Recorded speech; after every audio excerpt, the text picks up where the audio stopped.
નમસ્કાર દોસ્તો, કીર્તિ પટેલ છેલ્લા 7 દિવસથી વિવાદમાં છંછેડાયેલી કીર્તિ પટેલની ધરપકડ છે તેને લઈને અનેક અટકળો લાગતી હતી, પરંતુ કીર્તિ પટેલ 7 દિવસ બાદ ઝડપાઈ ચૂકી છે અને રાજસ્થાનથી તેને પોલીસ જૂનાગઢ લાવી રહી છે. જૂનાગઢ એવું મનાય છે કે રાત સુધીમાં કીર્તિ પટેલને પોલીસ લાવી શકે છે. તો સવાલ એ છે કે કીર્તિ પટેલની ધરપકડ તો થઈ ચૂકી છે, હવે શું? હવે એ છે કે કીર્તિ પટેલ ખૂબ મોટા અને ચોંકાવનારા રાજ છે તેના ઉપરથી ખુલાસો કરી શકે છે. પોલીસ કીર્તિ પટેલને અનેક સવાલો પૂછવાની છે. શું સવાલો પૂછવાના છે? કીર્તિ પટેલના મોઢું ખોલવાથી કોને કોને તકલીફો થવાની છે, આ તમામ મુદ્દે વાત કરીએ. વિડીયોની શરૂઆત કરીએ. નમસ્કાર દોસ્તો, હું છું દિલીપ મોરી અને આપ જોઈ રહ્યા છો નમસ્તે ગીત. શિવરાત્રીના એ રાત્રિ જ્યારથી કીર્તિ પટેલ છે તે વિવાદમાં સપડાઈ હતી. સૌપ્રથમ જૂનાગઢ પોલીસે તેના ઉપર એફઆઈઆર દાખલ કરી હતી ગેરવર્તણૂકને લઈને. ત્યારબાદ વેરાવળના નિરાલી ખોડિયાર માતા મંદિરના મહંત છે જે બજરંગદાસ સ્વામીજી, તેમણે ફરિયાદ નોંધાવી હતી બીજી. અને ત્યારબાદ ત્રીજી ફરિયાદ છે તે એક યુટ્યુબરે નોંધાવી હતી, એક સોશિયલ મીડિયામાં વિડીયો બનાવનાર યુવકે નોંધાવી, જેણે તેને માનસિક ટોર્ચરિંગ અને 20 લાખ રૂપિયાની ખંડણી માંગવા જેવા મુદ્દે ગઈકાલે ફરિયાદ નોંધાવી. તો કુલ 3 ફરિયાદ 7 દિવસમાં કીર્તિ પટેલ સામે નોંધાઈ હતી. કીર્તિ પટેલ ફરાર હતી.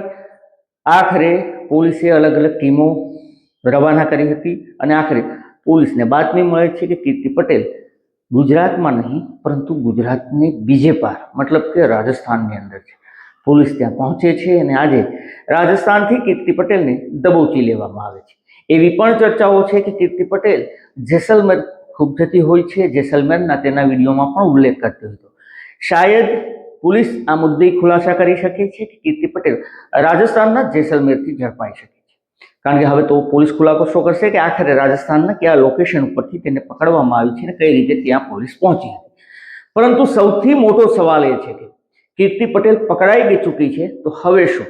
હવે એ કે પોલીસ છે તેણે સવાલોની એક ઝડ્ડી રાખી છે અને આ સવાલો છે તે કીર્તિ પટેલને પોલીસ છે તે પૂછી શકે છે. કારણ કે થોડા દિવસ પહેલા પણ જે નિરાલી ખોડિયાર માતા મહંત છે બજરંગદાસ સ્વામીજી, તેમણે પણ કીધું હતું કે પોલીસે તેને વિશ્વાસ આપ્યો છે, આશ્વાસન આપ્યું છે અને પોલીસ તેને ઓકાવશે અને અનેક સવાલોના જવાબ મેળવશે. બાપુએ પણ જે સવાલો કીધા હતા તે હું આપને કહું છું. પોલીસ છે તે સવાલો પૂછી શકે છે. સૌપ્રથમ તો એ સવાલ પૂછશે કે શિવરાત્રી, મહાશિવરાત્રીના અખાડાઓની અંદર કોણે આમંત્રણ આપ્યું હતું, કોણે તેને બોલાવી હતી, કોણે તેને ભગવો ધારણ કરાવ્યો હતો અને ભગવો પહેર્યા બાદ કોણ એ હતું જે મૃગી કોણ સુધી તેને લઈ ગયો હતો. આ સવાલો પહેલા હશે. ત્યારબાદ જે બાપુએ પૂછ્યું છે, બાપુએ આ જ સવાલો કર્યા હતા કે કીર્તિ પટેલને કોણે બોલાવી હતી, કોણે તેને આશરો આપ્યો હતો, એને કોણે તેને ભગવા કપડાં પહેરાવ્યા હતા અને કોણ મૃગી કુંડ સુધી તે કઈ રીતે પહોંચી છે. આ એક સવાલ છે. આ સિવાય બીજા સવાલ પૂછાઈ શકે છે કે કોણે કીર્તિ પટેલને ફરિયાદ થયા બાદ અહીંયાથી ભાગવામાં મદદગારી કરી, એ મદદગારી કર્યા બાદ તે ક્યાં ક્યાં રોકાણી હતી, કોનો આશરો લીધો હતો અને કુલ કેટલા લોકો છે જે કીર્તિ પટેલને બચાવવામાં સામેલ હતા અથવા તો તેને આશરો આપ્યો. આ સિવાય પણ અનેક સવાલો છે જે પણ પોલીસ પહોંચી શકે છે કે શું કીર્તિ પટેલ સૌપ્રથમ પહેલેથી જ પ્લાનિંગ કરીને મૃગીકુંડમાં ડૂબકી લગાવી હતી, પોલીસ સાથે ઝઘડો કર્યો હતો તો કોઈ પ્લાનિંગ હતો કે કેમ? આ પણ એક સવાલ છે. અને સૌથી અગત્યનો મોટો સવાલ, ઇન્દ્ર ભારતી બાપુ ઉપર તેણે જે આક્ષેપ કર્યા છે, ગંભીર આરોપોને લઈને પણ ચર્ચાઓ તેજ થઈ છે કે શું કીર્તિ પટેલ પૂછપરછમાં શું ખુલાસા કરશે, શું નહીં કરે, તેને લઈને હાલ ખૂબ મોટી અટકળો લાગી રહી છે. પરંતુ સૌથી મોટી વાત એ છે કે કીર્તિ પટેલને જૂનાગઢમાં કોણે આમંત્રણ આપ્યું હતું, કોણે તેને રહેવા દીધી હતી, કોણે તેને ભગવા પહેરાવ્યા હતા અને કોણ એને મૃગી કોણ સુધી લઈ ગયું હતું. આ સવાલોના પણ સહેજ જવાબ મેળવી શકે.